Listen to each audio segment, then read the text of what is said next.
بسم اللہ الرحمن الرحیم۔ السلام علیکم ورحمۃ اللہ وبرکاتہ۔ فجر کی نماز کے بعد کی دعا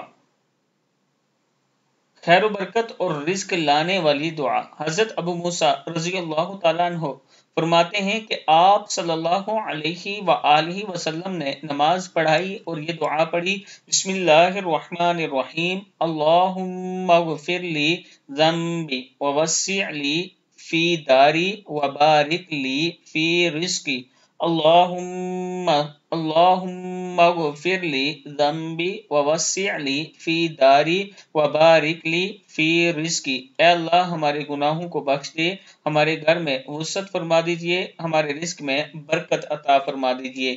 صدق اللہ العظیم۔ ہر روز ہر نماز کے بعد ہی کوشش کریں کہ یہ دعا پڑھ لیں، اللہ تعالیٰ کا خاص کرم ہوگا۔